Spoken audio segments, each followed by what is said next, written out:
Anak-anak, apa yang kalian lakukan jika kalian merasa lapar? Ya, tentu saja kalian akan makan. Dengan makan, kalian akan menghilangkan rasa lapar kalian dan juga memperoleh energi untuk melakukan aktivitas. Nah, sekarang makanan yang sudah kalian makan itu kemana ya perginya?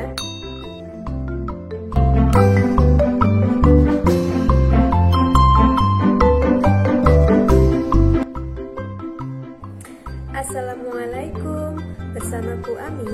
Di video kali ini kita akan membahas tentang sistem pencernaan pada manusia. Mari simak penjelasannya. Salah satu ciri makhluk hidup adalah memerlukan makanan. Makanan yang dimakan akan diuraikan melalui sebuah sistem yang kompleks yang bekerja tanpa harus kita perintah. Sistem yang kompleks tersebut disebut sebagai sistem pencernaan. Melalui sistem pencernaan ini, manusia memperoleh energi dan juga mendapatkan nutrisi dari makanan yang dimakan. Tentu saja, sistem pencernaan tidak hanya sekali jalan saja, tetapi memerlukan organ-organ yang lain agar manfaat dari sistem pencernaan tersebut dapat terserap sempurna dalam tubuh. Coba perhatikan ketika kalian makan. Saat makan, makanan akan masuk ke dalam mulut kalian. Kalian kunyah-kunyah sampai halus, dan setelah halus, kalian akan menelannya. Suatu hari, perut kalian sakit dan rasanya ingin buang air besar. Ternyata, apa yang sudah dikeluarkan melalui buang air besar tadi, bentuknya berbeda dengan apa yang sudah kalian makan. Ternyata makanan yang sudah kalian makan tadi sudah melalui proses sistem pencernaan, sehingga yang masuk ke dalam tubuh kalian hanya zat-zat yang diperlukan oleh tubuh.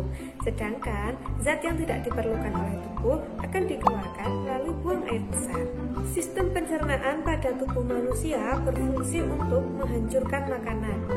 Makanan yang awalnya berbentuk kasar akan diubah menjadi bentuk yang lebih halus dengan bantuan gigi dan enzim. Tentu saja, dengan bentuk yang lebih halus, makanan akan lebih mudah untuk diserap oleh tubuh. Dalam satu sistem pencernaan terdiri atas organ-organ yang berperan penting. Organ tersebut antara lain mulut, kerongkongan, lambung, usus halus, usus besar, dan anus. Tentu saja, makanan yang sudah kalian makan tidak hanya melalui organ pencernaan saja, tetapi di setiap organ pencernaan mempunyai proses yang berbeda-beda. Proses pencernaan makanan tersebut yaitu: 1. Proses memasukkan makanan. Yang kedua, proses mengunyah makanan. Yang ketiga, proses menelan makanan. Yang keempat, proses pemecahan makanan menjadi molekul yang lebih sederhana. Proses yang kelima, proses penyerapan sari-sari makanan. Dan yang terakhir, yaitu proses pengeluaran sisa-sisa makanan. Mari kita pelajari satu persatu. Proses pencernaan diawali dari ketika kita memasukkan makanan ke dalam mulut. Kemudian, memasuki proses yang selanjutnya adalah mengunyah makanan. Proses mengunyah ini tentu saja menggunakan bantuan gigi dan air liur. Setelah makanan itu kita kunyah dari dalam mulut, maka makanan yang sudah halus itu didorong ke dalam lambung kita melalui kerongkongan. Nah, di dalam kerongkongan ini terdapat gerak peristaltik. Gerak peristaltik ini merupakan gerak mendorong makanan dari kerongkongan kemudian masuk ke dalam lambung. Makanan yang sudah masuk ke dalam lambung tentu saja akan diolah atau dicerna ke dalam bentuk yang lebih sederhana dengan bantuan enzim. Makanan yang sudah halus dari dalam lambung akan masuk ke dalam usus halus untuk diserap sari-sari makanannya. Sisa penyerapan dari usus halus akan masuk ke dalam usus besar untuk diserap air dan zat sisa lain yang masih digunakan oleh tubuh kita. Nah, kemudian masuk tahap yang terakhir, yaitu sisa pencernaan akan dibuang dari dalam tubuh kita melalui anus dalam bentuk membuang air besar. Proses pencernaan manusia dibedakan menjadi dua, yaitu proses pencernaan secara mekanik dan proses pencernaan secara kimiawi. Kita akan bahas satu persatu. Proses pencernaan yang pertama adalah proses pencernaan secara kimiawi. Proses pencernaan secara kimiawi merupakan proses pencernaan dengan menggunakan bantuan enzim atau perubahan struktur kimia makanan dengan menggunakan enzim. Enzim ini dihasilkan dari mulut, dari lambung, hati, pankreas, di dalam usus halus. Enzim yang dihasilkan dalam tubuh kita yaitu enzim petialin, dihasilkan di dalam mulut. Untuk enzim yang dihasilkan dari lambung yaitu ada enzim pepsin, renin, dan asam klorida. Sedangkan hati akan menghasilkan cairan empedu. Pankreas ada enzim amilase, tripsin, dan lipase. Sedangkan enzim yang dihasilkan dari usus halus ada maltase, peptidase, dan lipase. Proses pencernaan yang kedua adalah proses pencernaan secara mekanik. Proses ini yaitu proses pencernaan dengan mengubah tekstur dan ukuran makanan yang tentunya menggunakan alat-alat pencernaan. Proses secara mekanik ini berlangsung pada mulut ketika kalian menggigit makanan, serta juga terjadi pada lambung pada saat meremas-remas makanan. Berikut ini adalah beberapa organ yang menghasilkan enzim serta fungsinya. Yang pertama adalah kelenjar ludah. Kelenjar ludah ini menghasilkan enzim petialin. Fungsinya adalah mengubah amilo menjadi maltosa.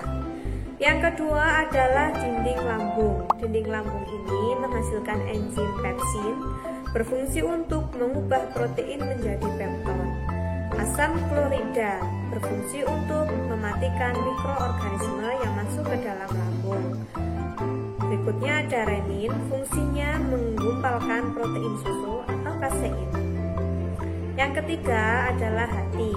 Hati ini menghasilkan cairan empedu dan fungsinya adalah mengubah lemak menjadi emulsi lemak. Kemudian ada organ pankreas. Pankreas menghasilkan 3 enzim. Ada amilase, fungsinya mengubah amilo menjadi maltosa. Ada tripsin, fungsinya mengubah protein menjadi asam amino. Dan ada lipase, fungsinya mengubah lemak menjadi asam lemak dan gliserol. Organ yang berikutnya adalah dinding usus halus. Dinding usus halus ini menghasilkan 3 enzim. Ada maltase, berfungsi untuk mengubah maltosa menjadi glukosa. Ada peptidase, fungsinya mengubah pepton menjadi asam amino. Dan lipase, fungsinya untuk mengubah lemak menjadi asam lemak.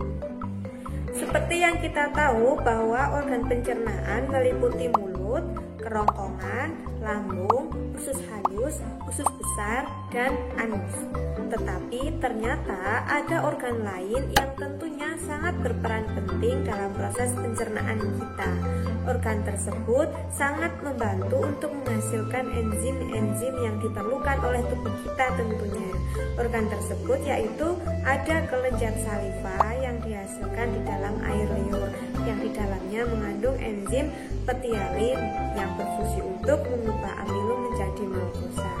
Yang kedua ada organ pankreas. Pankreas ini berfungsi untuk memproduksi enzim-enzim pencernaan yang tentunya sangat digunakan oleh tubuh kita.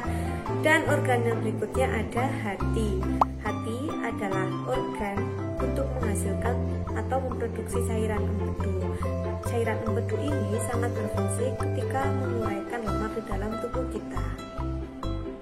Nah, sekarang kalian sudah tahu kan bahwa makanan yang kita makan agar bisa menjadi energi dan dapat kita gunakan ternyata harus melalui proses yang sangat panjang dan melibatkan organ-organ pencernaan kita. Organ pencernaan kita yaitu mulut, kerongkongan, lambung, usus halus, usus besar, dan anus. Sedangkan proses pencernaan yang harus dilalui yaitu proses memasukkan makanan, proses mengunyah, proses menelan, kemudian proses pemecahan makanan menjadi molekul yang lebih sederhana, proses penyerapan sari-sari makanan, dan yang terakhir adalah proses pengeluaran zat sisa makanan yang sudah tidak digunakan oleh tubuh. Sekian dari Bu Ami, kita akan kembali di video pembelajaran yang akan datang. Wassalamualaikum.